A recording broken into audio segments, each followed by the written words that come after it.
Happy New Year, everybody. Thank you again for your support in 2025. We're going to just review 2025 for us as fans and talk about some of the things, some of the highlights. So I'll kick it off first by asking everybody, what was your best moment of 2025? Craig, do you want to go first? Yeah, do you know what? I'm going to go the Adi Vivesh, the game against Birmingham. I thought the end of 24-25 season didn't end well.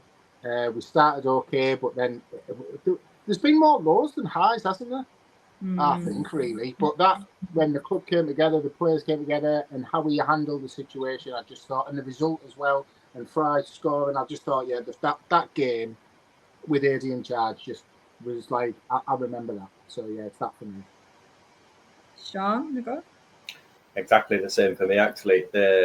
Everything about it, like Craig says, our club was thrust into the spotlight, and the second tier doesn't always get the headlines, but everybody was talking about it, and we handled ourselves as a club, as a fan base, everything. The chairman, right down to the fans, handled themselves impeccably.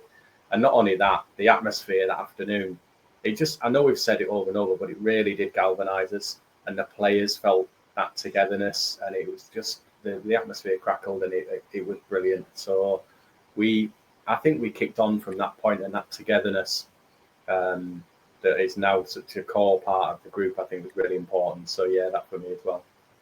Yeah, Jonathan? Yeah, I'll have to go. I'll have the same, but I'll just for the sake of variety, you know what? I'm going to go first half against Hull. And reason being is that we met up with the Middlesbrough supporters south, so I didn't actually go to the away game because it was Friday night. So me and the boy went to the pub with the Middlesbrough supporters south, and it's a real curse for us going there because we never bloody won since we've been going there and watching the game.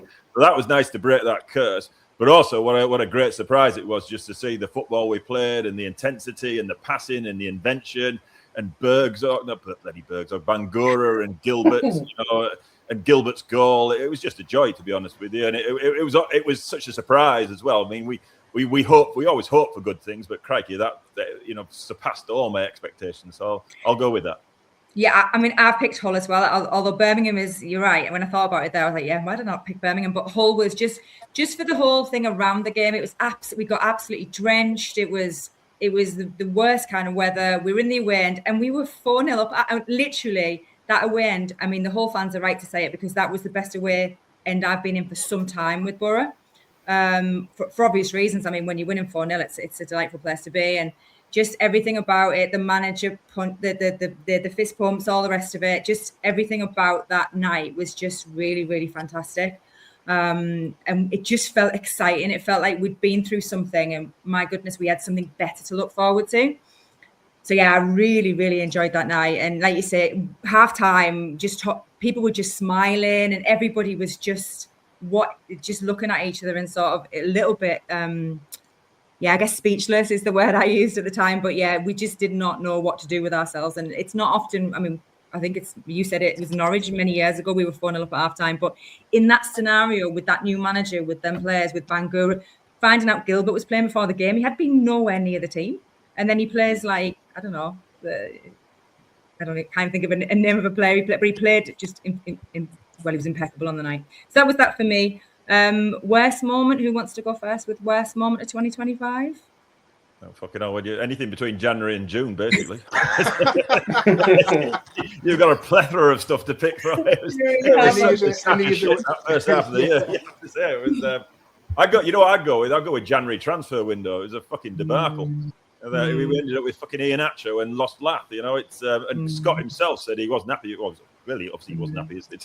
It's clear as day. So for me, worst moment was that whole fucking period of time of the end of Carrick, if you like. But it's kick-started. Well, I guess it kick-started with Boxing Day conceding 3 in the second half against Sheff Wednesday. Yeah. Never really looked forward since then. And then the transfer window January was just appalling. Sean? Couple really. The Coventry at the back end of the season just felt so flat. Got beat. We were spineless. Really turned up, and it just showed how far away we really were from what we wanted to achieve. I think we ended up finishing 10th, didn't we? But also you know, I'm not too proud to admit I didn't enjoy that Sunderland defeat on home turf, especially when I thought we'd sort of got ourselves in a decent position, and then to lose it later on, and then have one of their lot parading around with a corner flag like he owns the place. I mean, I didn't really enjoy that either, to be honest. Craig? Yeah, it's the Yorkshire Perlo leaving, wasn't it? I was dreading it he's been on like a 12-month contract for 3 years. So every summer I was coming up and I was thinking, just announce it, Boro, just announce it, Boro, just announce it, Boro. And honestly, I don't settle from like about May to like end of June, July. I don't sleep properly. I don't eat, and I was just freaking out a bit. And then it was like, the made out as well though that he wanted to leave, and then it came out it wasn't actually. He just didn't get offered his deal, and like honestly, but I was gutted that he went. But I mean, obviously there's loads, and they're like Carrick leaving left us in limbo, Edwards leaving left us in limbo, like yeah. So, but yeah, Johnny Houston going for me, like yeah. I think for me, like one of the ones was it was January. I mean, the Carrick situation. I think when Carrick was fired, actually, I felt a bit sick after that. That was not a good moment for me, just because I kind of believed in him. Obviously, things have changed now and all the rest of it, but I think that. But also two particular games stick in my memory. One is Bristol City away last season, Friday night, and we were spineless then, and there was a whole rowing with the players on the pitch. And we'll remember Neto came to the fore that night, and then Swansea City, like about 2 or 3 weeks later. I mean, Swansea it's literally the end of the earth to get to anyway. We went down there and we were awful. The players didn't give anything that day. We lost 1-0, and then coming home from Swansea was just horrific. So yeah, 2 of that, and that was a signature of the Carrick reign towards the end. Really, that was what we were like. Sheffield Wednesday, you could pop in there as well. That was pretty rubbish. Norwich at home, 0-0. There were so many games that were just pretty shocking, to be honest. Yeah. You know what? It makes a nice contrast, though, I reckon. I was thinking about this. So, you know, that crappy period of Jan to June, you know, and you're right, you know, Carrick leaving was a bit of I didn't enjoy that. But then when you saw, Edwards kind of ticked a few boxes for a little bit, and then he lost his head and left. But now Hellberg's come on board and given us some right strong enjoyment. And I looked at that. I thought, you know, when we same calendar year, isn't it? We've done Bristol away twice, and yes, we've lost twice. But I thought about the feeling, you know, back in February when we did Bristol away, and like you literally walked away from the ground, thinking that was absolutely dog shit. You know, I really didn't enjoy that at all. And yesterday, despite defeat, you know, you thought, well, you know what, we put on a good show there, and you know, we could have won it. Things just didn't quite go for us. And then you look at the team, you think, yeah, you know, Dijksteel's not around, Borges isn't around. We've replaced him with Britton. We've got Target there. Bangura's come back. McGree's in the team. You know, we got rid of Iheanacho. We got Strelic instead. You know, so there's lots of positives in there, and I quite enjoyed that. You know, right from the debacle of January transfer window, summer transfer window was 10 times better, and then performance against Bristol, same fucking result. I get it, but you've got to say we're in a better position. So you know, it's been a progressive year considering the first half wasn't particularly good at all. Yeah, I mean, I can't believe we have a manager like we have, and the way he's talked about and the things that are coming to the fore. I think this manager is really special, and I know there's a few comments today about the result and the manager and all the rest of it and what he said, but I genuinely think this guy is, even some of the football we played yesterday, the players had a freedom.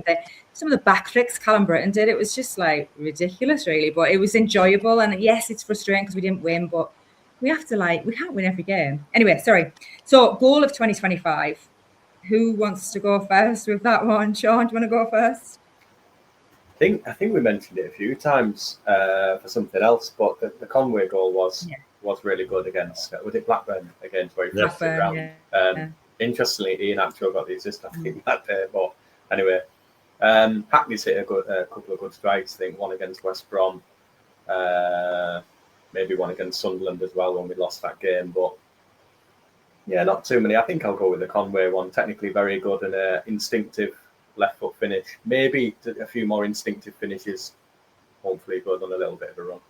That's probably the difference, isn't it? Yeah. He had a bit of confidence then, even though the team wasn't doing well. Yeah.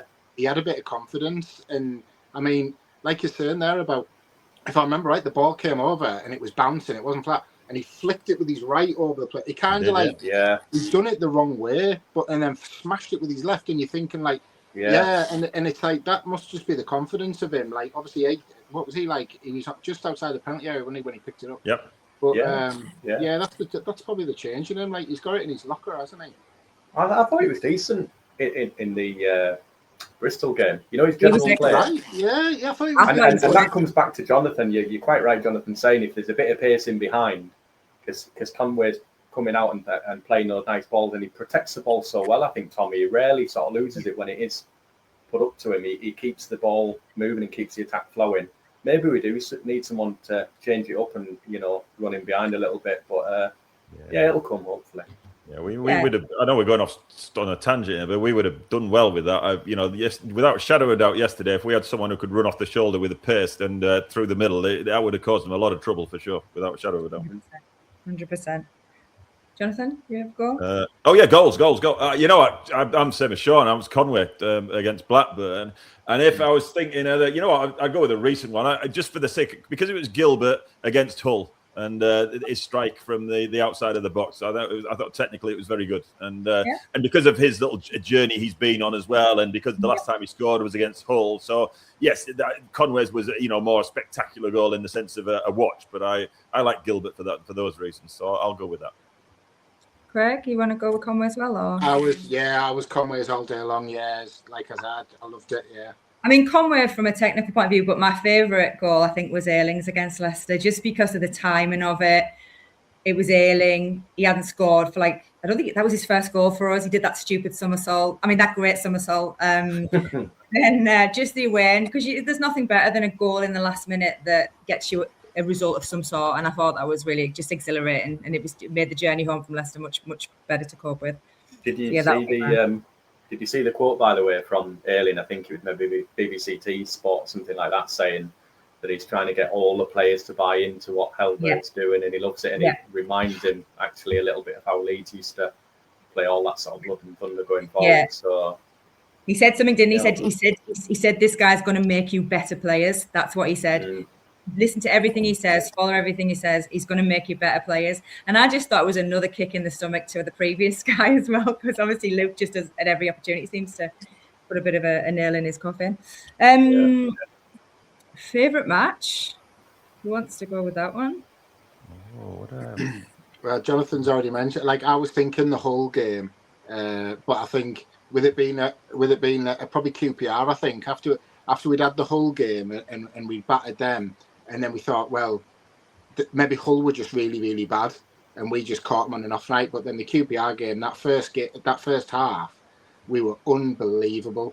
The movement, the passing, attacking, the aggressiveness, but the work they've done it together. It looked like they'd been coached for 12 months. It reminded me of prime Carrick Ball when he had that purple patch of a few months when we were doing really well. And so the QPR home game for me. Anybody else? I've got a few written down here. Go on, sorry, Sean.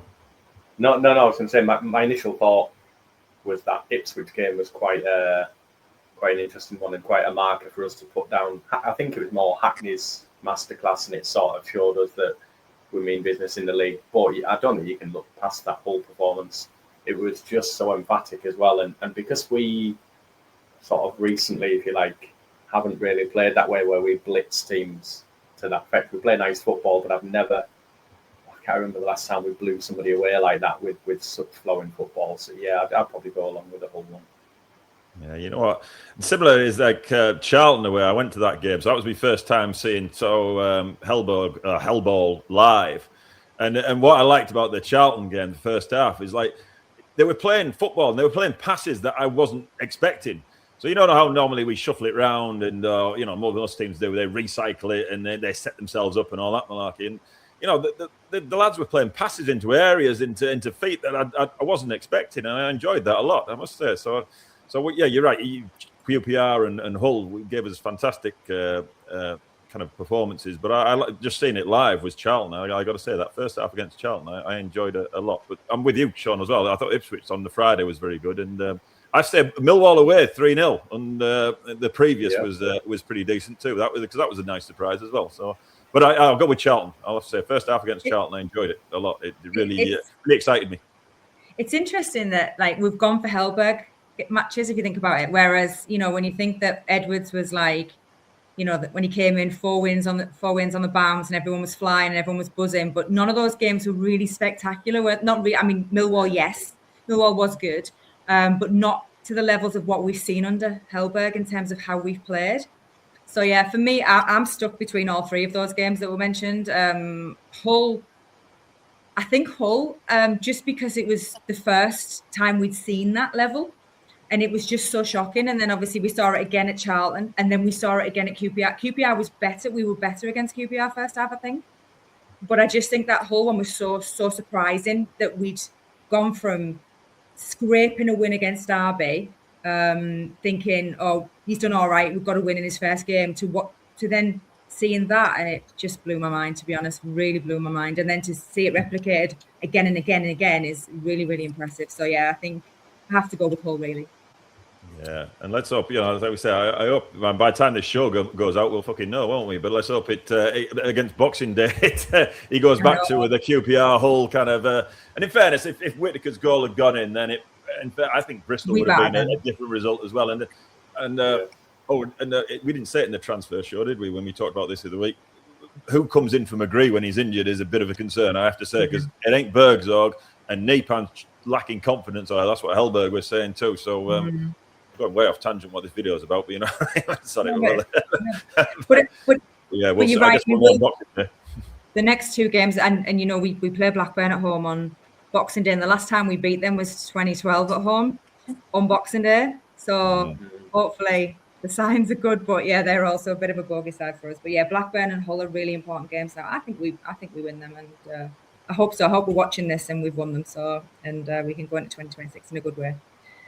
Yes. Agreed. Okay. All good. Right. Is it going out New Year? Is it? New Year's Day. All right. Oh, Happy New Year then. Yes. Happy New Year, everybody. Have a good one. Happy New Year. All right. See you later. See you later. Bye. Bye.